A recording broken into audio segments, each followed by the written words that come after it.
Existe um velho ditado que diz que nem tudo o que reluz é ouro. Às vezes, o que brilha é a própria morte. Imagine uma pedra pequena, um fragmento insignificante, menor que o seu dedo mindinho. Agora, quero que você apague as luzes da sua mente. No escuro total, essa pedra começa a brilhar. É uma luz azul intensa, mágica, quase hipnótica. Uma cor que não parece pertencer a este mundo. Se você visse algo assim, tão belo e misterioso no meio do lixo, o que você faria? Voca correria? Ou você a pegaria na mão? Você a levaria para casa para mostrar à sua família? Você daria de presente para a pessoa que você mais ama? Em 1987, no coração do Brasil, a inocência encontrou o apocalipse. Não houve explosão nuclear, não houve sirenes, não houve bombardeiros no céu. O inimigo não tinha rosto, ele era apenas um pó azul, brilhante e fascinante. Sejam bem-vindos ao canal Curiosidades Ocultas. Eu sou o seu narrador, e hoje nós vamos viajar até Goiânia. Vamos entender como a ignorância, o descaso e apenas 19 gramas de um pó brilhante causaram o maior desastre radiológico da história fora de uma usina nuclear. Bem-vindos ao pesadelo do Cecil-137. Para entender essa tragédia, precisamos voltar a setembro de 1987.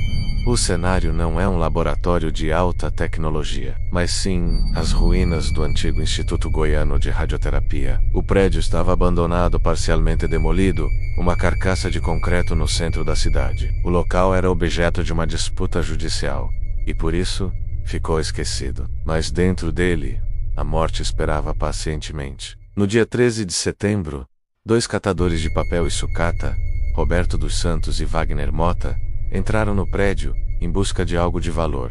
Para a maioria das pessoas, aquilo era lixo, mas para eles, metal era sobrevivência. Em uma das salas, encontraram uma máquina pesada, uma unidade de teleterapia antiga. Eles não sabiam o que era, mas sabiam que pesava muito. E peso, no ferro velho, significa dinheiro. Com marretas e talhadeiras, eles começaram a desmontar a máquina ali mesmo.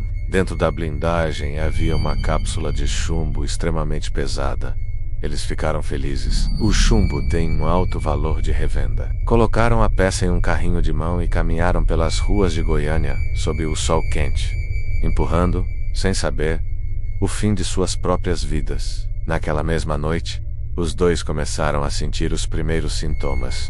Tonturas fortes, vômitos que não paravam. Uma das mãos de Wagner começou a inchar de forma grotesca, a pele ficando esticada e queimada. Mas quem desconfiaria de uma peça de metal? Eles acharam que era algo que comeram, acharam que era o cansaço do trabalho pesado. O monstro invisível já estava solto e ele estava com fome. A peça de chumbo acabou sendo vendida para um ferrovelhol na rua 57. Propriedade de Devair Alves Ferreira. Devair era um homem curioso, fascinado por desmontar coisas e entender como funcionavam. Na garagem do ferro velho, ele e seus funcionários finalmente conseguiram romper a blindagem da cápsula usando ferramentas pesadas. E foi então na penumbra daquela garagem suja de graxa que eles viram a mágica acontecer. Lá dentro havia 19 gramas de cloreto de césio. No escuro, aquela substância emitia uma luz azulada deslumbrante.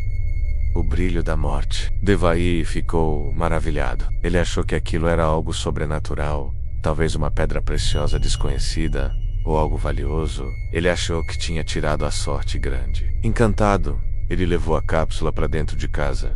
O veneno agora estava na sala de estar. Ele chamou a família, chamou os vizinhos. Venham ver, ele dizia. Olhem, que coisa linda. Durante 10, aquele pó azul foi a atração do bairro. As pessoas pegavam na mão, passavam na pele para ver brilhar no escuro. As crianças brincavam com ele, acreditando ser algo parecido com purpurina de carnaval. Alguns passaram no rosto e no pescoço para ficarem brilhantes nas festas. O que eles não sabiam é que aquele brilho era a ionização do ar causada pela radiação gama de alta intensidade. Cada segundo perto daquele pó era o equivalente a tirar milhares de raios X consecutivos. Eles estavam cozinhando suas células, de dentro para fora. O DNA daquelas pessoas estava sendo despedaçado em tempo real. Entre todas as vítimas dessa tragédia, uma história capaz de partir o coração mais duro. A história da pequena Lady das Neves Ferreira. de apenas 6 anos. Ela era sobrinha de Divair, o dono do ferro velho. Quando a menina chegou para visitar o tio, ela estava tomando um lanche, um simples pão com ovo. O pai da menina, encantado com a descoberta, colocou um pouco do pó azul sobre a mesa de jantar para mostrar à filha o quanto era bonito. Lady, com a curiosidade pura de uma criança, tocou no pó brilhante. Com os dedinhos sujos daquele azul mágico, ela voltou a pegar o sanduíche. Ela levou a mão à boca.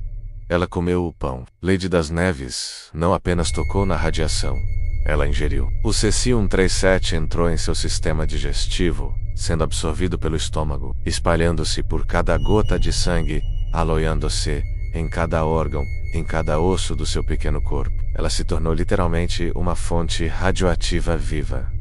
Uma bomba relógio humana. Nos dias seguintes, as pessoas começaram a cair. Não era uma gripe comum. Não era uma intoxicação alimentar. O cabelo das vítimas caía aos tufos, deixando falhas enormes no couro cabeludo. A pele formava bolhas escuras e úmidas, como queimaduras de fogo, mas não havia fogo. A hemorragia interna começava. E o medo se espalhou mais rápido que a doença. Foi Maria Gabriela, a esposa do dono do ferro velho, quem percebeu o padrão.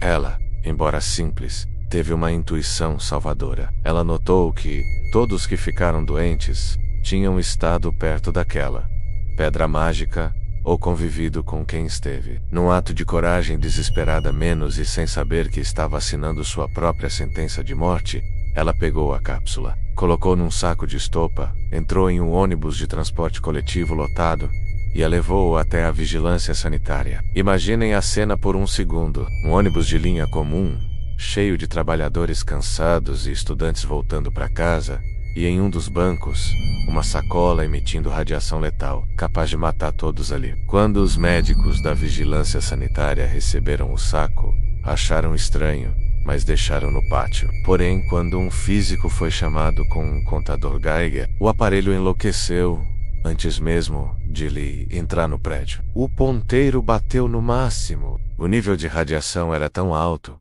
que os aparelhos comuns não conseguiam medir. O alarme soou. A cidade de Goiânia entrou em pânico absoluto. O que se seguiu foi uma operação de guerra. O Estádio Olímpico de Goiânia foi transformado em um campo de triagem e isolamento. Milhares de pessoas foram levadas para lá às pressas. Elas eram colocadas em filas aterrorizadas, separadas de suas famílias, enquanto homens vestidos como astronautas, com roupas de proteção amarelas e brancas, passavam aparelhos em seus corpos. Se o aparelho apitasse, você era separado. Sua roupa era tirada e queimada ali mesmo. Seu cabelo era raspado. Seus sapatos destruídos. Você era isolado do mundo. Tratado não mais como um paciente, mas como uma ameaça biológica. Casas inteiras foram demolidas. Carros foram enterrados em valas profundas. Árvores foram arrancadas pela raiz. O césio se espalhou por notas de dinheiro, móveis, animais de estimação. Tudo o que as vítimas tocaram teve que ser destruído. Toneladas de lixo radioativo foram criadas e precisaram ser concretadas para sempre. Mas o momento mais sombrio, o momento que define a crueldade do medo humano, ainda estava por vir. Os funerais. Lady das Neves, a menina que comeu o brilho azul, não resistiu. Ela morreu isolada, em um quarto de hospital blindado no Rio de Janeiro, sem poder receber um último abraço de despedida dos pais, pois seu toque era mortal. O enterro de Lady das Neves em Goiânia é uma das cenas mais vergonhosas e tristes da história do Brasil. O caixão dela não era de madeira envernizada. Era uma caixa pesada de chumbo, lacrada com concreto, pesando 700 quilos. Era a única forma de conter a radiação que o corpo da pequena emitia. Mas a população estava cega pelo pânico. Uma multidão furiosa, movida pela ignorância e pelo terror, cercou o cemitério.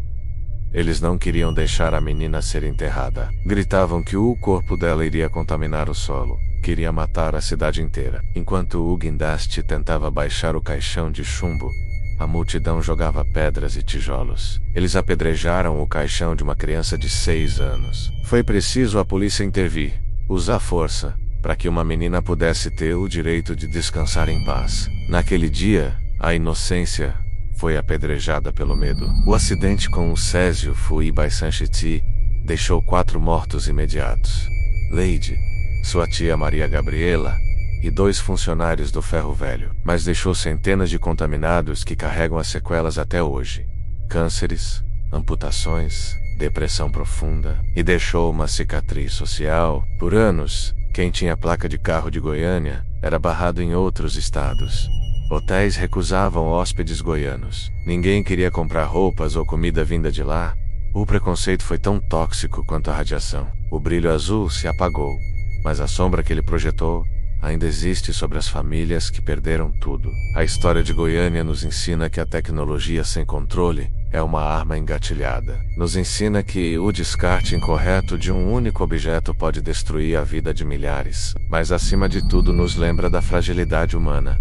Nós somos atraídos pelo desconhecido. Nós somos fascinados pelo que brilha. E às vezes é essa curiosidade ingênua que nos consome. Da próxima vez que você vir algo estranho, belo e fora do lugar, lembre-se do pó azul. Lembre-se de Lady das Neves. E lembre-se que, no mundo real, a curiosidade pode cobrar um preço alto demais. Eu sou o narrador do Curiosidades Ocultas. Se essa história te marcou, inscreva-se no canal e ative as notificações. Nós desenterramos o passado para que o futuro não repita os mesmos erros. Até a próxima, se você tiver coragem.